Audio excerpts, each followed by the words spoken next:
Legend says that in the middle of a scorching Roman summer, snow fell overnight on a single hill, and by morning, a pope and a wealthy couple both understood exactly where God wanted a church built. Today, celebrated every August 5th, the church keeps the dedication of the Basilica of St. Mary Major, also known as Our Lady of the Snows.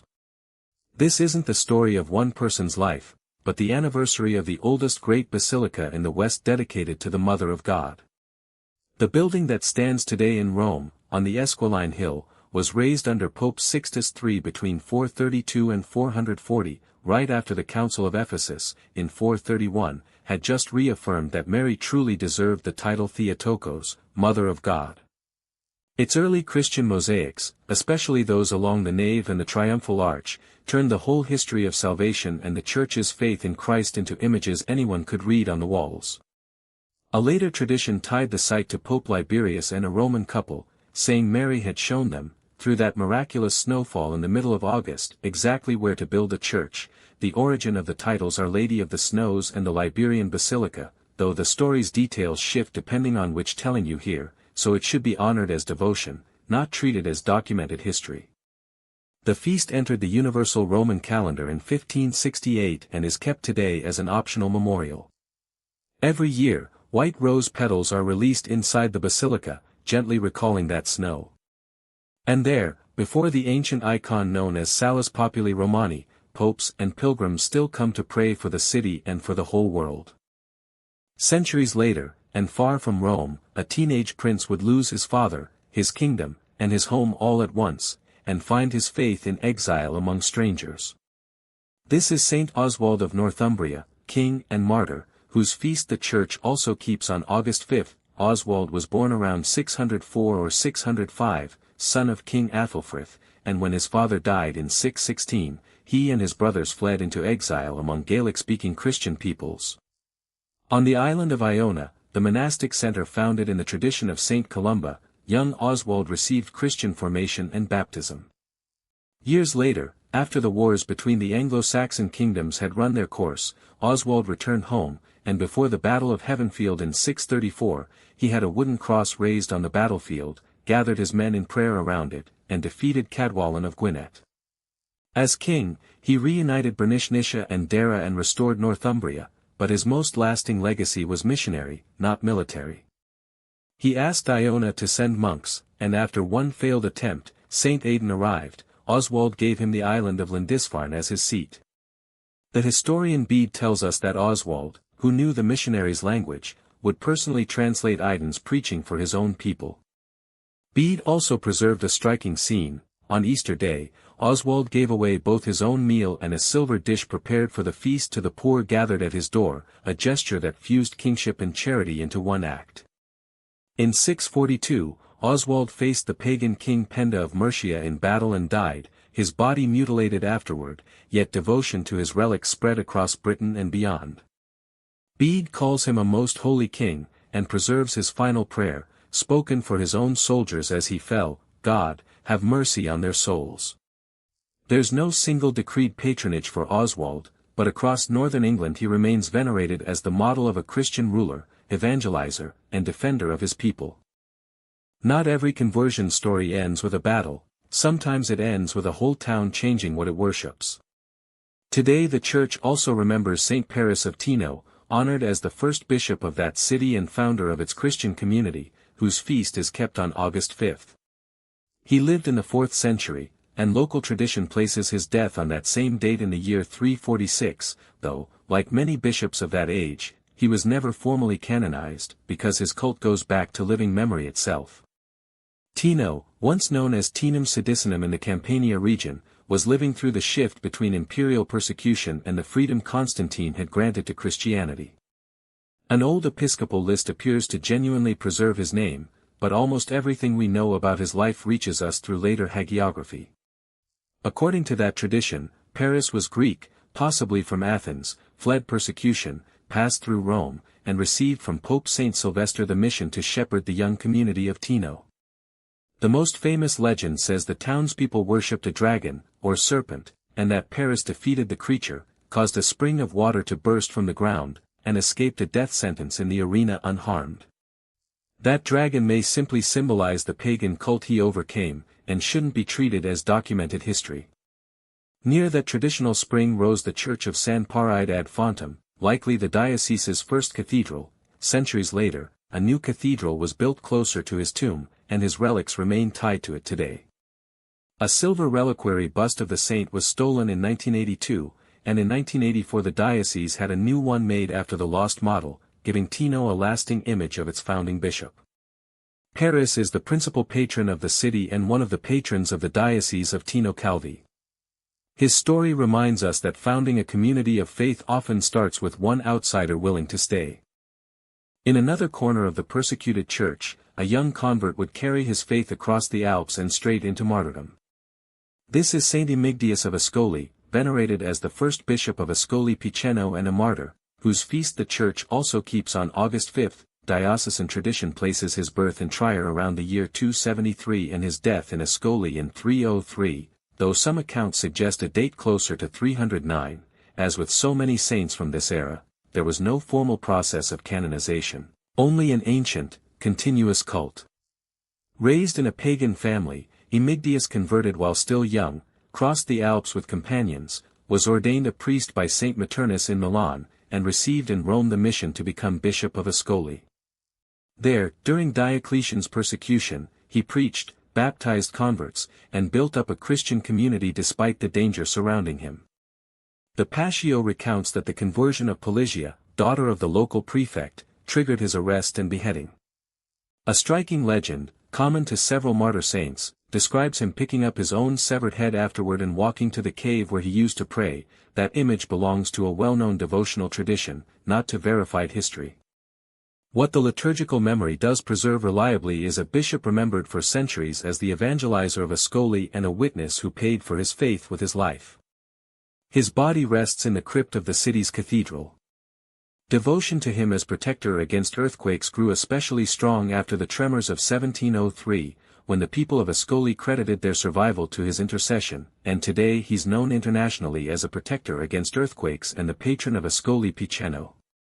His life is a reminder that courage to speak the truth can outlast the empire that tried to silence it.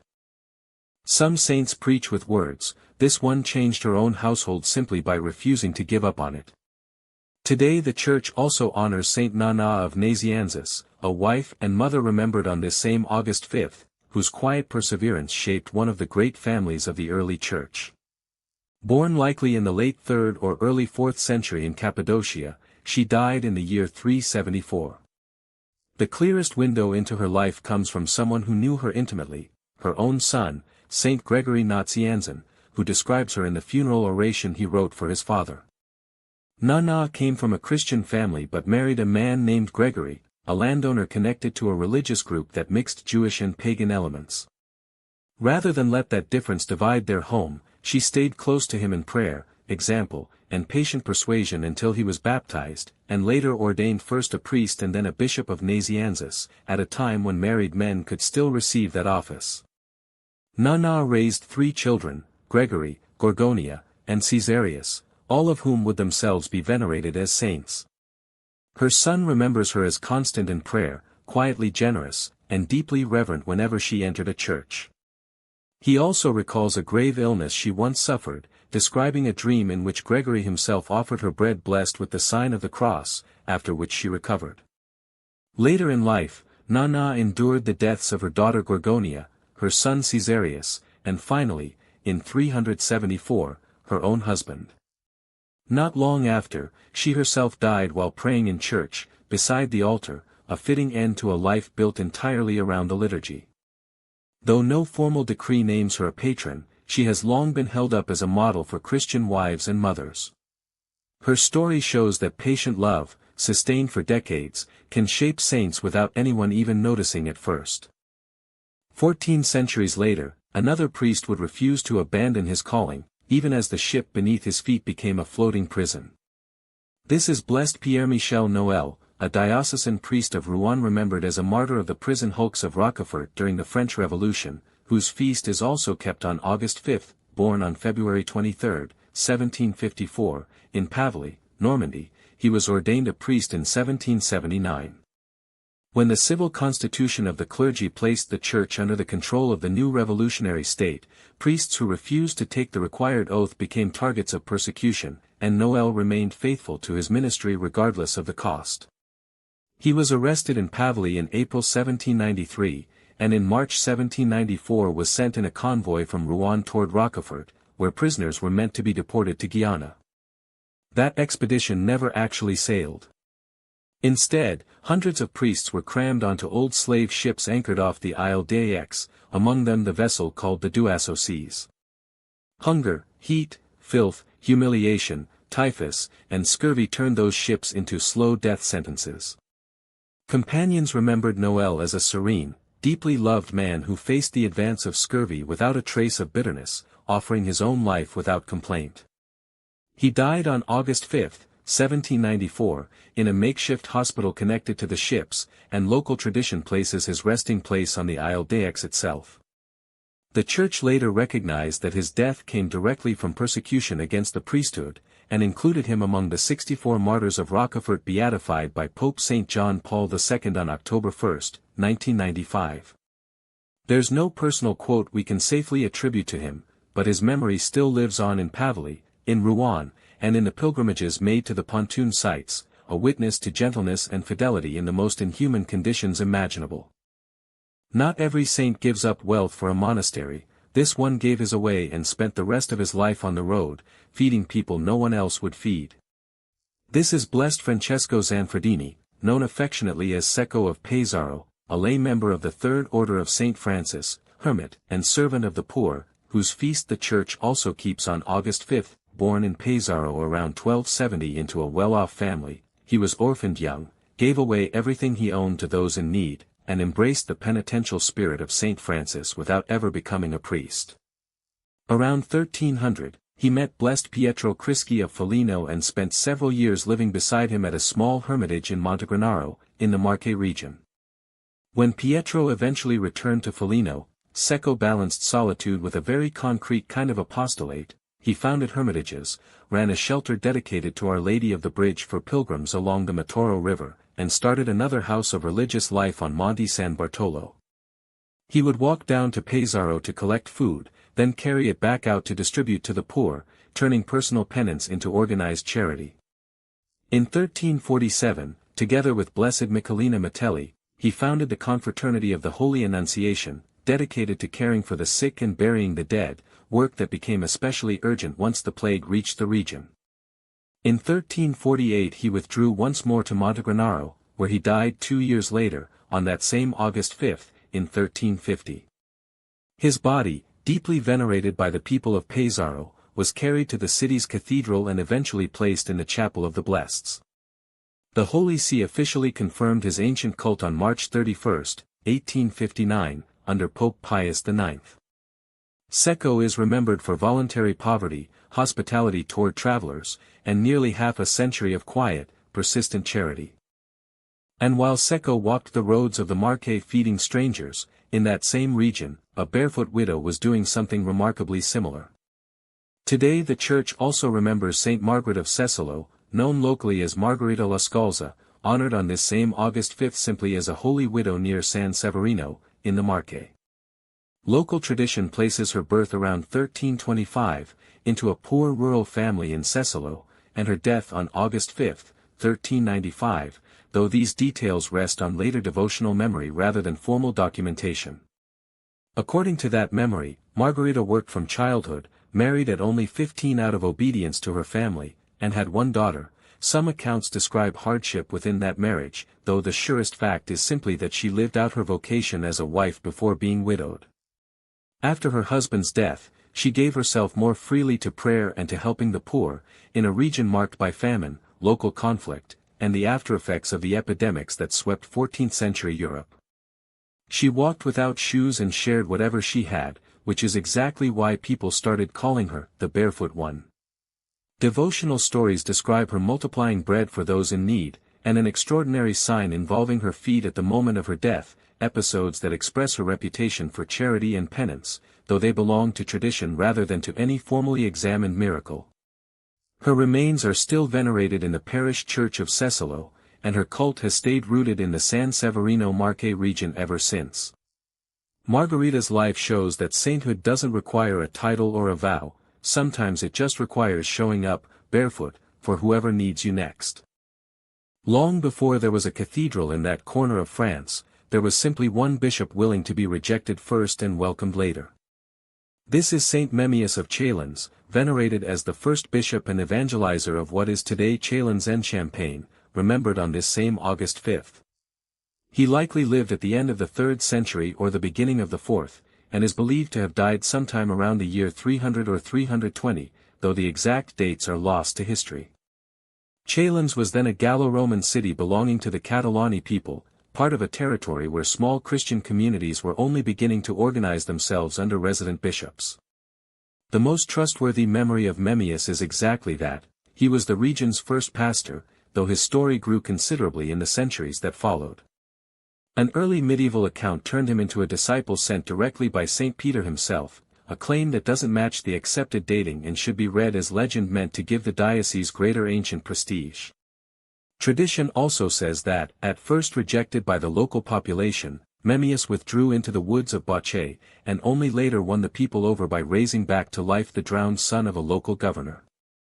The Cathedral of Chalons still preserves a stained glass window and a painting depicting that very episode, even though no record from the period actually documents the miracle itself.